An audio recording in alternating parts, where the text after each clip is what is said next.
Lookism के starting का plot 4 major cruise के अराउंड घूमता आया है और अभी तक चल रहा है। तो आज के इस वीडियो में हम चारों मेजर क्रूज के हेड्स को रैंक करेंगे, उनके बारे में जानेंगे। तो चलिए शुरू करते हैं।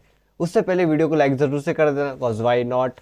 4th नंबर पे आता है हमारा सैमुअल सीओ सेओ या फिर जो भी बोलो, द एसी जीनियस, सबको पता ही है। इस लिस्ट में रैंक 4 पे आता है। सैमुअल सीओ मेनली फाइट करने के लिए वेपन्स का यूज करता है और उसके पास क्रेजी मोड भी है, कॉज वाई नॉट। और क्रेजी मोड में एक बार इसने second body Daniel crazy mode को बहुत गंदा कूटा था। ये बंदा गन से अप्रूवल ना मिलने के कारण इतना गुस्सा था कि जब इसकी फाइट किसी से होती तो वो हमेशा वो गुस्सा सामने वाले पे निकाल देता था। गन ने भी इसी गुस्से के कारण इसे सिलेक्ट नहीं किया था। सैम्यूल एक टाइम बॉम्ब की तरह है जो कि कभी भी फट सकता है। जब इसकी फाइट जेक किम के साथ हुई थी तो इसने क्रेजी वर्ड में अपना सारा गुस्सा जेक पे ही उतार दिया था। मैं गैप्रियम का बेटा हूँ, गन ने मुझे क्यों अप्रूव नहीं किया, ये सोचने के बाद में बंदा जेक पे अटैक करने लगा था। लेकिन कसम से इसने जेक का क्या ही कुत्ता बनाया था यार। अगर वहां पे नहीं होता तो ये पक्का जेक को मार चुका होता। इसके बाद ये बंदा गू किम के साथ काम करने लगा एज हिज सीक्रेट फ्रेंड। ये बंदा द लेजेंड गैप्रियम किम का बेटा है। स्टार्टिंग से ये बंदा पुश ओवर रहा है। जेक किम फाइट करने के लिए मेनली एमएमए या फिर फिस्ट का यूज करता है और अपने डैडी जीन्स का भी। गन से हारने के बाद में ये बंदा जुवेनाइल डिटेंशन सेंटर चला गया था और वहाँ पे गन के जैसी ट्रेनिंग करता था। हाँ, किसी चूते ने ये बोला था कि जेक ने गन को सरपास कर दिया है, बट तुम्हें पता ही है कितना ज्यादा सच है। जेक किम ने शाओलोंग की गर्दन तोड़ दी थी और उसका ड्रैगन भी। जेक किम सिनुहान के इनविजिबल अटैक्स को देखने के कैपेबल था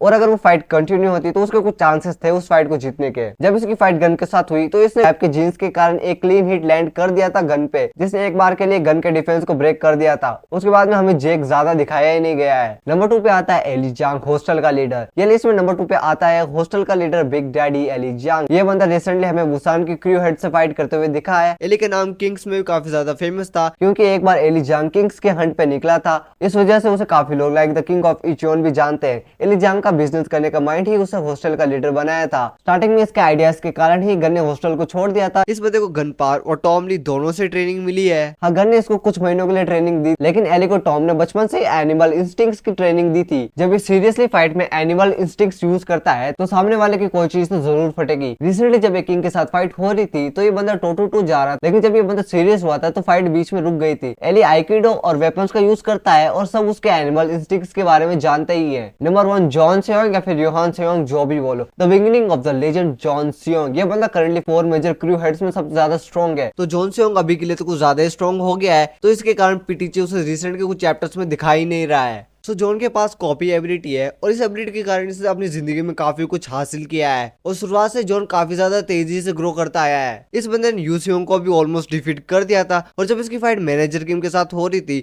तो मैनेजर किम ने भी बोला था कि अगर इसकी आंखें सही होती तो इसे डील करना काफी ज्यादा मुश्किल होता। और तुम्हें पता ही होगा कि मैनेजर किम कहाँ पे स्टैंड करते हैं। और फाइट में मैनेजर किम ने जॉन को बोला था कि तुम सीक्यू से कॉपी नहीं कर सकते और अगले सेकंड जॉन ने उनको सरप्राइज कर दिया। उसने अपने फर्स्ट ट्राई पे ऑलमोस्ट सीक्यूजी को परफेक्टली यूज कर लिया था और वो परफेक्टली कर भी लेता, लेकिन लास्ट सेकंड पे जॉन की आईसाइट खराब हो गई थी और जब जॉन की फाइट गन से हुई थी तो वो उससे टू जा रहा था। हाँ, गन इंजर्ड था लेकिन वो एड्रेनालाइन रश पे था और उसको कोई भी पेन फील नहीं हो रहा था एक हाथ टूटे होने के बावजूद। उसके बाद में जॉन ने गन को अनकॉन्शियस भी कर दिया था और नेक्स्ट राउंड में जॉन ने अपना पाथ भी अनलॉक कर लिया, जो कि बहुत गिने चुने लोग ही कर पाए थे। टॉम ली ने बोला था कि हर जनरेशन के पीक पे वही बंदा होता है जिसने अपना खुद का पाथ अनलॉक किया हुआ होता है। और टॉम ली ने बोला था कि गन और गु सबसे ज्यादा टैलेंटेड बंदे हैं जिनको उसने देखा है, बट गन ने जॉन को यूआई डैनियल से कंपेयर किया था और बोला था और जॉन सियोंग, योर टैलेंट ओवरवेल्म्स एवरीथिंग। और इंजर्ड गन कभी मजाक कर ले ये हो नहीं सकता।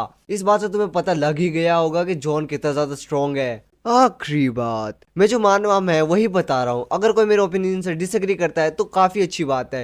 हर बंदे का अपना ओपिनियन होता है, लेकिन उस ओपिनियन का मजाक बनाते हुए किसी के कमेंट्स में रोना स्टार्ट कर दो और फिर बोलो भाई मैं तो मैच्योर हूँ, ये कहाँ की बात हुई। तो छोड़ो इन बातों को, मैं वीडियो को ज्यादा लंबा नहीं करूंगा क्योंकि मैं कर भी नहीं सकता। Sorry but I will. So channel पे मेंबरशिप और सुपर चैट एनेबल होने वाले हैं, तो be sure to waste your money और कमेंट्स में अपने ओपिनियन बता देना। मैं आपके ओपिनियन दिल से जानना चाहता हूँ। I need that reach. And also be sure to subscribe.